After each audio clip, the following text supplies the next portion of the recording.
This is a clip from Basketball at the Bar Live. I got a question for you, Calvin. So let's talk a little bit about James Harden here. Yeah.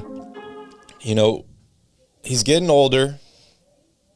We're talking about the rule changes and all these things that have kind of affected his performance. He's been on 3 different teams now in 2 years. He wanted out of Houston. He showed up, with the fat suit on, or maybe that was his real body. I'm not really quite sure. But he didn't want to be in Houston. Got out. Wanted to go team up with his buddies in Brooklyn. Didn't work out. Wanted to get out of Brooklyn. Now he's here in Philadelphia. Teams up with an MVP quality guy or caliber guy in Joel Embiid, who's now out due to injury. This is James Harden's chance, right? Like, this is James Harden. Does he step up here? He's, like I said, 35 minutes here, only 16 points. He doesn't have a lot of shooters around him on this team. Can James Harden still take over a game? It's a good question. I think it kind of depends on what you mean by take over a game, first of all. But here's the difference that I see, or the biggest difference I see in James Harden. And there are a lot of factors that go into this. You mentioned rule changes. His one of the greatest things about his game was his ability to get to the free throw line, right? He was shooting 10 to 12 free throws a game. And that is huge for a scorer. It helps you get into rhythm, easy opportunities, things like that. It wears down a defense over time. So that's definitely part of it. But we're in the playoffs now, so the game is officiated differently in the postseason, I would say, than the regular season. So let's kind of throw that away. There's another factor. He hasn't been the number one option on his team now in 3 seasons. Now, if you're a great player, you should be able to flip the switch pretty quickly, especially if you're a great scorer. The biggest difference that I see in James Harden's game is he was never really thought of in my mind as an explosive player or a great athlete, one of those guys that can get to the rim and finish over people.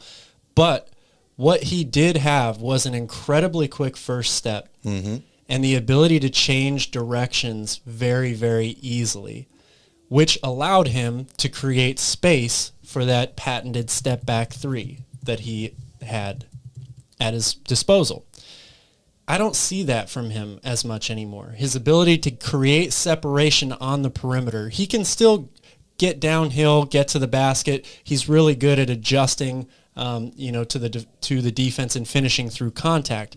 But what gives him the ability to explode for these 35-point, 40-point games was that ability to create space for a 3-point shot on the perimeter. He's still got a really quick release, so he's able to get the shot off, but it's not nearly as effective because he can't create the separation that he used to. So that spells trouble for James Harden when it comes to taking over a game, giving them the amount of points and offense that they're going to need to fill the void while Joel Embiid is out. Yeah, he's getting older now. He's 32. 22 points a game this season, is 17th in the league. He's really had to adjust his game, as you mentioned, not being the best player on the floor, and pass the ball a lot more, right? He's second in the league in assists right now at 10.3 a game, but he's making $44 million this season. He's got an option next year for $47 million. It's crazy, man. This guy has fallen from grace so fast. A lot of people would point at, his habits off the court and maybe not taking care of his body. But I agree with you. It's the first quick step he doesn't seem to have anymore. He seems to have lost a little bit of that like craftiness that he did have, right? Where he wasn't always the fastest guy, the quickest guy, all this. But I remember watching him as a rookie. There was something like an old school quality to his game, right? Where he just had this crafty ability to fool people and make them think he was going one way and he did the opposite. I don't really see that much anymore. He seems to be relying on the step back and basically dribble, shoot or pass the ball at this point. This team doesn't have a lot of three-point shooters on it. It doesn't have a lot of guys that can really step up. So not having a guy like Joel Embiid on the court is really hurting James Harden's output a lot. And I agree with you. I don't know if James Harden can still take over a game at this point or be this guy Philadelphia is in trouble because they gave up a lot to get this guy. They sure did give up a lot to get him. And, going back to that take over a game, he can still take over a game, but it's going to look more like the way Chris Paul takes over a game now, right? Yeah. 22 points, 15 assists, something like that, which I believe were the numbers he posted in their Game 6 win in Toronto.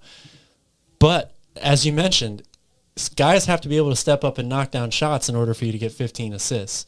So who is going to be the person or the people that step up and hit outside shots routinely on this team? Tobias Harris is definitely one of those people that has to do it. But the other guys you're now relying on, Tyrese Maxey, who has been very sporadic when it comes to three-point shooting.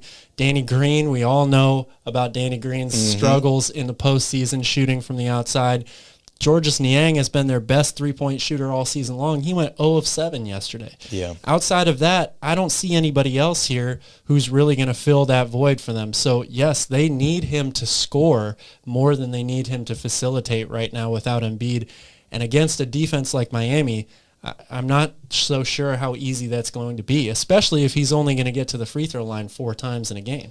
Yeah, we'll see if he can flip that switch or not, because that's something that he really needs to be able to do if this team is going to have any chance. Thank you so much for watching. As always, please don't forget to like this video and hit that subscribe button. You can join us live every single weekday, Monday through Friday, 3 p.m. Pacific Standard Time, 6 p.m. Eastern Standard Time. And also, don't forget to tip your bartender.